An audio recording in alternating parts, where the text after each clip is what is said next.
So about 4 months ago, I made a video called the EOS R6 after 4 months. I was wrong. So this video is going to be sort of a companion to that video to tell you that I was right, to make that review and to say that this camera is amazing because it has done so much for me the past almost 8 months of having it. I've really put it through its paces and used it in a variety of circumstances. Since I made my initial review, I've been able to use this camera in loads of low light situations and theatrical photography indoors. I've shot video at several weddings with it. I've tested out several RF lenses. I've used the new LITE codec. So we're going to talk about all of these sort of updates to my experience with the R6 in today's video. So hi everybody, for those of you who are new here, my name is Zach. I'm a photographer and arts administrator based in Santa Barbara, California. Maybe you're coming to this video to learn a little bit more about the R6, to hear me talk about it again. I have loads of content about this camera because I think it's fantastic and it's really served me well since I've had it. So let's go ahead and talk about this camera. So the first thing I want to talk about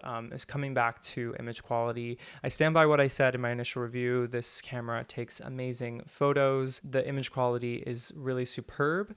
I've said a lot that I think the 20 megapixels is just enough for what I need. Since I've had this camera for a longer period of time, I have run into moments where I've wanted a little bit more resolution in a particular photo for a particular reason. Maybe I needed to crop in, maybe I just wanted more resolution for the composition that I had made, whatever it may be. I did come across that in a few instances, but for the majority of the time, 20 megapixels was more than enough for me.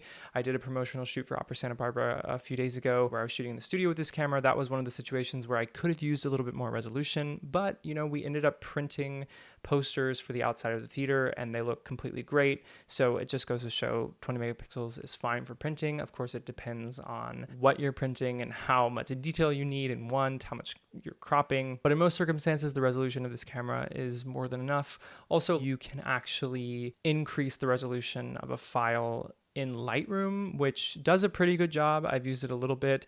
It's not the same as having a high megapixel camera, but it does help if you're in a pinch. So if you shoot with a lower megapixel camera most of the time, and most of the time it's completely fine, but then you find sometimes you might want more detail in your image, that is an option that is available to you in Lightroom, just so you know. So next, let's talk about lenses. I've been able to use several RF lenses for the system, and I've loved using them on the R6.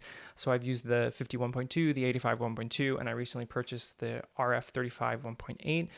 All of these lenses are phenomenal on the R6. They work really well. They work really well on the EOS R as well. I've been super happy with the quality of the images that come out of these RF lenses. The other thing is that even though we have a relatively small camera body with the R6 and the Canon RF-L lenses are massive, I did find that the 50 millimeter balanced pretty nicely on the R6. The 85 is a bulbous lens. It's going to be really top heavy on any camera, I would imagine. So that was still top heavy. I imagine lenses like the 28-70 would also be that way. So just something to note. The ergonomics are good, but if you have those massive RF lenses, it's really hard to get around the top heavy nature of using those lenses. So that's also something to just know. I joined the team of a wedding videography company here in Santa Barbara, and the main videographer also shoots with an R6. So it's been really great to work with him, both shooting on our R6s dialed in with the settings. So at the weddings, I was mainly shooting with the EF24 and a gimbal, or the RF 35 1.8 handheld.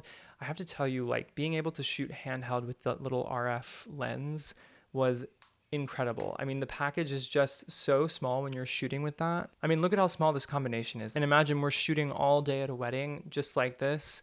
It really saves your back. It really is easy and enjoyable. So I've loved doing that.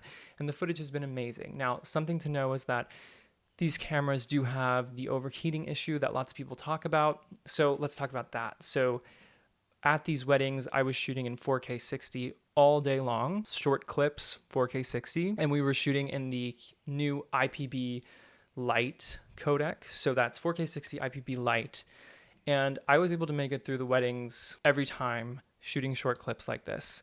There were a couple of times when the camera gave me the heat warning that the camera was getting hot, but it never shut down on me. I was able to just take it easy for a little bit, let the camera sort of cool off, and then dive back into it. So just so you know, if you're shooting short clips with this camera, even in 4K 60, throughout an entire wedding day, that is definitely doable, especially with the IPB LITE codec.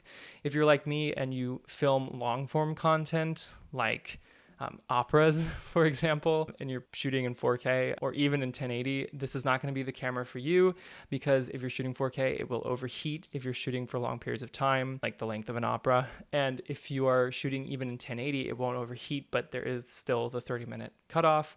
So that is one of the major reasons that I invested in the C70, was to really have a camera that was capable of recording, full length operas, which literally I'm going to record one tomorrow. So I'm glad I have that camera. So if you're recording long content like that, these aren't going to be the cameras for you, but for run and gun type stuff, for wedding work, I think they're totally doable.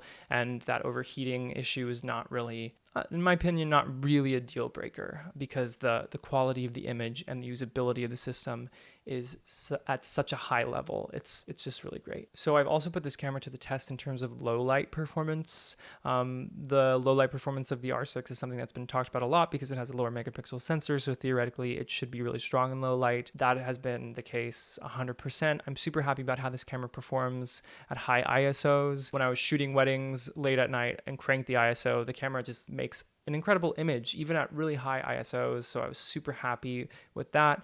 Also was shooting in the theater recently, kind of a sparsely lit production with really interesting lighting, and the photos maintained their detail and the shadows. I was able to save the highlights and just bring up the exposure, and it really made for some incredible images. So I'm super happy with how this camera is performing in my specific use case, being, shooting weddings and also shooting still photos in the theater.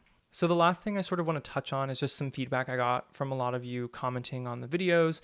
Some people were saying that the R6 is overpriced for what it is. I think that, it is an expensive camera, but it is an awesome camera if you are someone who is an enthusiast photographer and can afford it, if you are a pro and need an additional camera body, if you are a pro and you're just starting out and you're investing in your first professional camera. I think in all of these instances, the R6 would be a really great camera to pick up.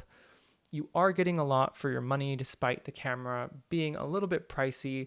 Also, to put it in perspective, I feel like this camera gives me a lot more than my 5D Mark IV gave me, and that camera was a lot more expensive when I first bought it. So just keep that in mind, that I think the camera is pretty well priced for what you're getting. You're getting a lot of features. You're getting a really great camera. I've certainly gotten a lot of use out of this camera, and I love having it as my main camera system right now. So I think that is going to wrap it up for this little update on my experience with the EOS R6.